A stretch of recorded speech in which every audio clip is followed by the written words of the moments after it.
Salut les gars, j'espère que vous allez bien. Aujourd'hui, on se retrouve pour une nouvelle vidéo et on va parler d'Alcatraz. N'hésite pas à t'abonner et à lâcher un like.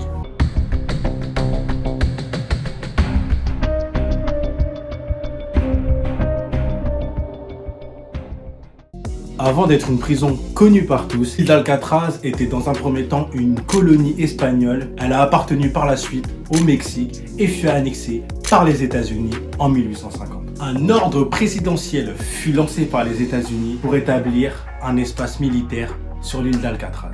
Située dans la baie de San Francisco, l'île surnommée Le Rocher est réputée pour être l'une des prisons les mieux gardées des États-Unis. En effet, l'île était prévue, grâce à sa position stratégique, pour être une base militaire dans les années 1952 et 1953. Mais ce n'est qu'en 1907 que Alcatraz devient une prison.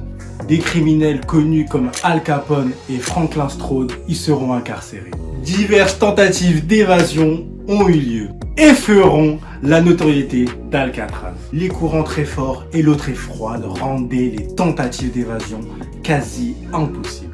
Les prisonniers des autres pénitenciers étaient terrifiés à l'idée d'y aller. Les prisonniers ne possédaient que 4 droits à Alcatraz.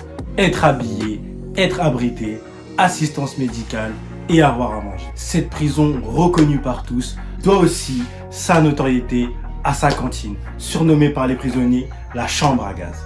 Les détenus n'avaient le droit qu'à 20 minutes de pause pour déjeuner. Les gardes doivent recenser au moins 12 fois par jour les détenus. Mais en réalité, ils le faisaient tous les quarts d'heure. Durant sa période d'activité, Alcatraz a subi 14 tentatives d'évasion. 36 détenus y seront impliqués et près de un tiers seront morts durant leur tentative d'évasion. Mais 1946, 6 détenus ont même pris en otage 9 gardiens de la prison. Cet événement fera 7 morts. Alcatraz, seule prison où on appelle les détenus avec un numéro. Et le très célèbre criminel Al Capone avait même le numéro 85. Les prisonniers restaient détenus sur Alcatraz tant qu'ils n'avaient pas un comportement correct et qui n'étaient pas considérés comme nuisibles à la société. Et ils restaient 8 à 10 ans en moyenne. Mais la peine la plus longue purgée à Alcatraz sera de 26 ans. 11 juin 1962, Frank Morris, John et Clarence Angelin ainsi que Allen West décident de s'évader de la prison avec un plan bien complexe. Le cerveau de l'opération, Francis Morris, récupère des outils de l'atelier de la prison où il travaille et les distribue à ses co-détenus pour pouvoir s'échapper pendant la nuit. Ils décident tous les 4 de creuser un tunnel dans leur cellule. Ils construisent ensemble un radeau de fortune pour pouvoir s'échapper à la fin de l'évasion. Le plan se met en marche. L'un d'entre eux, Allen West, n'arrive pas à sortir de sa cellule.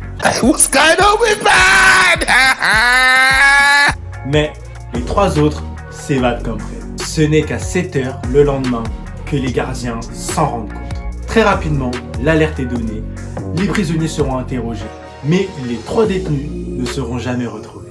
Le plan parfait a fonctionné.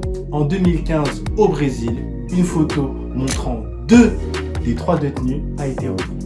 En 2020, grâce à la reconnaissance faciale, le FBI a démontré qu'il s'agissait bien des 2 évadés.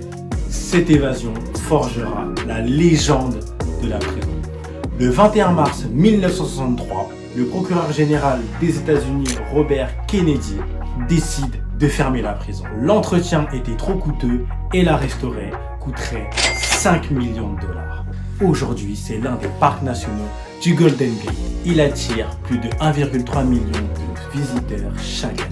J'espère que ça t'a plu et que t'as appris pas mal de choses. En tout cas, n'hésite pas à t'abonner et à partager. Et suis-moi sur mes différents réseaux sociaux. En tout cas, on se revoit pour une prochaine vidéo. Ciao.